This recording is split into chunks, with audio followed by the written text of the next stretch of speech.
Eh bien, bonjour à tous et bienvenue dans ce Morning Bull Live. Nous sommes le 22 janvier 2025 et enfin, j'ai résolu mes problèmes techniques. C'était un peu galère ces derniers jours, mais voilà, c'est bon, on est de retour, tout fonctionne. Me voici donc de retour dans une nouvelle ère. Tout d'abord, une ère où Donald Trump est à nouveau président. Donc hier, c'était la première journée sous la nouvelle présidence. Et un peu à l'image de ce que pense le marché en ce moment, rien ne semble pouvoir nous déplaire et tout semble aller pour l'instant dans la bonne direction. Reste juste à voir combien de temps ça va durer parce que dans la légende des marchés financiers, en général, le nouveau président a 100 jours avant qu'on envisage potentiellement de le détester.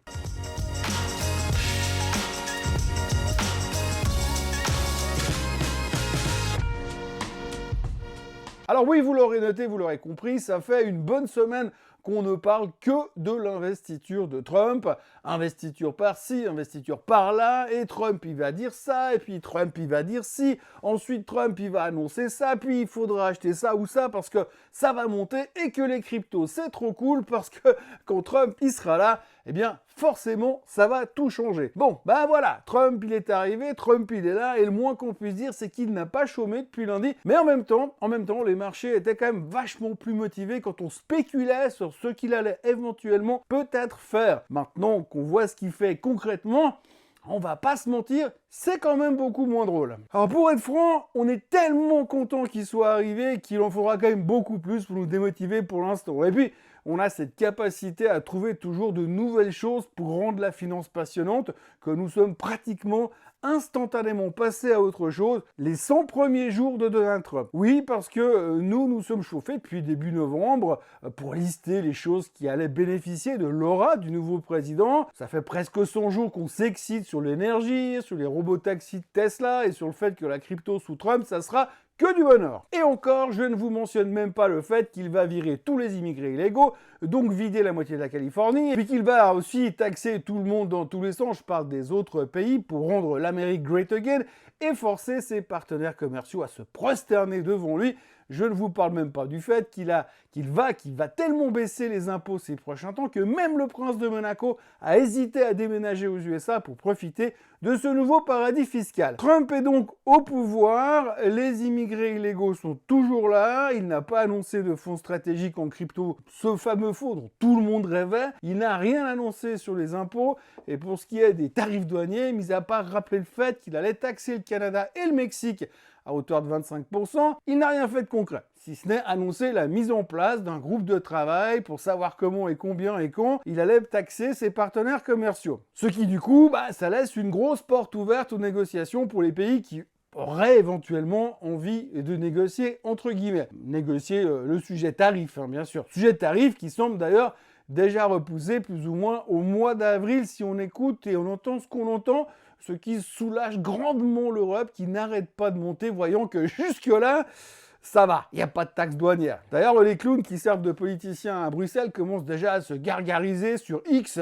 enfin pour ceux qui ne sont pas encore partis, en expliquant que Trump ne peut pas se passer d'un marché de 450 millions de consommateurs et qu'il va forcément s'agenouiller devant la grande Europe unie et forte que l'on essaye de nous vendre depuis quelques années. On verra sur le long terme, mais en tous les cas, pour l'instant, les Européens sont relativement confiants, il faut le reconnaître. Toujours est-il que comme nous ne sommes pas à court d'idées, dans le monde merveilleux de la finance, on a décidé deux choses. Enfin, visiblement décidé deux choses. Alors tout d'abord, on a décidé de lui laisser le bénéfice du doute et de lui donner 100 jours pour voir s'il est vraiment capable de tourner le pays vers la croissance et le bull market permanent, tout en baissant les impôts, en réduisant la dette, en faisant baisser les taux, et le tout, très important, sans faire repartir l'inflation comme en 1975. L'autre chose que nous avons décidé de lui donner, c'est notre satisfaction de principe. Oui, parce que depuis que Trump a pris le pouvoir, les marchés ont l'air relativement confiants, relativement arrangeant aussi, et même si c'est pas encore tout à fait l'euphorie, et que franchement, c'était quand même un tout petit peu plus drôle au lendemain de l'élection, début novembre, les bourses mondiales ont l'air là, à l'heure actuelle, plutôt satisfaites de l'arrivée de l'homme qui a remplacé le vieux grabataire à la Maison-Blanche. Une chose est certaine, du côté des marchés financiers, pour l'instant, Trump est presque une bénédiction et on a envie d'y croire encore au moins 100 jours. On a envie d'y croire, et ce même si pour l'instant, on n'a pas encore eu toutes nos annonces. Il faut tout de même reconnaître que jusque-là, ça va. On sait qu'il va forer à tout va, et du coup, le pétrole se fait toujours un peu flinguer depuis 48 heures. Il devrait encore calmer un peu plus l'inflation dans les semaines à venir, et donc détendre la Fed sur sa thématique de baisse des taux. Il s'est également montré très friendly du côté de la crypto, surtout depuis qu'il s'est fait des milliards perso avec son meme coin Trump officiel. Et même s'il a annoncé une mise en place d'une task force au cœur même de la SEC, ces nouvelles réglementations qu'il veut mettre en place sont plus un encadrement légal qui devrait quand même légitimer encore un peu plus l'utilisation de ces nouveaux assets, de ces nouvelles méthodes de paiement ou ces nouvelles cryptos, plus que leur mettre les bâtons dans les roues. Donc ça, c'était plutôt une nouvelle encourageante pour le secteur, mais c'est toujours pas un fond. Et puis hier, il a donné un immense coup de main, encore une fois, au secteur de l'intelligence artificielle, qui, entre vous et moi, n'en avait pas forcément besoin. Le président a donc annoncé la création d'un investissement majeur dans l'infrastructure de l'IA, d'au moins 500 milliards de dollars, démontrant ainsi donc sa volonté de travailler aux côtés des grandes entreprises technologiques. Le nom de ce fonds de 500 milliards, c'est Stargate. Alors ça s'invente pas, hein. Et il repose donc sur l'implication pour l'instant de 3 compagnies à l'origine, qui seront certainement bientôt rejointes par d'autres qui ne voudront pas être laissées au bord de la route, ça c'est une certitude, même si le ticket d'entrée, ça risque de pas être forcément cadeau, mais ça pourrait être quand même pire de ne pas être dans cette espèce de nouveau fonds délirant au niveau de l'intelligence artificielle. Alors les 3 fondateurs de Stargate, c'est SoftBank, OpenAI et Oracle. Alors Oracle a pris 7% hier soir pour fêter ça, SoftBank pour les 11% ce matin à Tokyo, et quant à OpenAI, j'ose même pas imaginer ce que ça vaudra le jour où ils vont se lancer vraiment en IPO. Il y a également d'autres leaders de la thématique qui étaient en hausse pour fêter ça, tout ce qui est lié bien sûr à l'intelligence artificielle, des ARM Holding, bien sûr aussi Nvidia, qui pour l'instant vit sa meilleure vie depuis que Trump est à la Maison-Blanche, le soutien affiché par les autorités américaines étant total sur la thématique de l'intelligence artificielle. Bref, en conclusion, Trump n'a pas fini de faire des annonces et même si tout n'est pas sorti dans les 48 premières heures, on peut s'attendre encore à pas mal de surprises ces prochaines heures et ces prochains jours, bien sûr. Mais quoi qu'il en soit, et surtout ce qu'il faut retenir, c'est que le marché aime Trump. Enfin pour le moment, il lui fait confiance totalement, pour le moment aussi. Et le nouveau président aura donc ses 100 jours pour délivrer. Ensuite, on en reparlera avec un peu plus d'exigence dans nos propos et peut-être un poil plus d'agressivité ou de doute, mais pour l'instant, on est super confiant. Une chose est sûre aujourd'hui, si t'es républicain, hétérosexuel, que tu bosses chez Exxon et que tu te chauffes au mazou, que t'as 12 enfants et que ta femme est enceinte du 13e, ça devrait bien se passer. Par contre, si tu es transsexuel, homosexuel, ou que tu t'identifies à un chien, une vache ou un cochon d'Inde, et qu'en plus t'es mexicain sans papier, et que tu veux rouler en voiture électrique parce que t'es écolo et démocrate, c'est peut-être mieux de quitter les États-Unis, sinon ça sera très très dur. Du côté de l'Europe, on serre les dents en espérant que Trump repousse la thématique des tarifs toujours un peu plus loin, un peu plus tard dans le temps. Et en attendant, eh bien, on continue de monter allègrement. Le DAX a passé les 21 000 points et, comme tous les jours, il est au plus haut de tous les temps. Le CAC 40 monte tous les jours également, depuis qu'il a compris que les socialistes français étaient pas loin d'être de la lie de l'humanité et qu'ils étaient prêts à vendre leurs enfants pour avoir une parcelle de pouvoir à l'Assemblée nationale. Mais le CAC 40 monte aussi parce que LVMH est de retour à la place de la première capitalisation boursière européenne grâce aux excellents chiffres de, je vous le donne en mille, Richemont, la semaine dernière.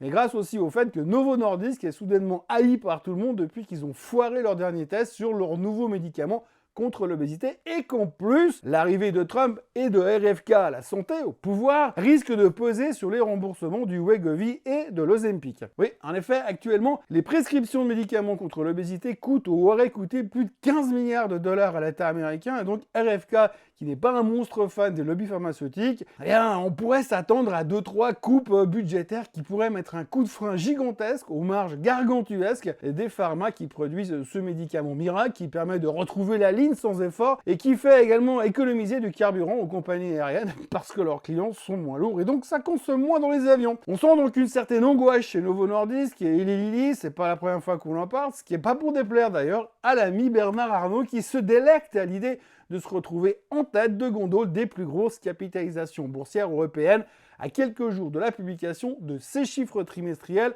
à lui. Et puis pour terminer avec les bonnes nouvelles, eh bien on notera quand même que le SMI est définitivement de retour au-dessus des 12 000 points et qu'on a quand même cassé la tendance baissière qui était la nôtre depuis le mois de septembre. Il ne manque plus qu'un upgrade sur Rush de la part des analystes de l'UBS et que Nestlé se lance dans l'intelligence artificielle et lance un meme coin qu'on pourra appeler le meme coin c'est fort en chocolat. Et puis le SMI devrait rapidement se retrouver au plus haut de tous les temps, tous les jours, comme le DAX. À l'heure actuelle, au bout de la planète, on est partagé au milieu de tout ce bonheur. Le Japon s'envole de près de 1,7%. Merci aux annonces de Trump sur l'IA.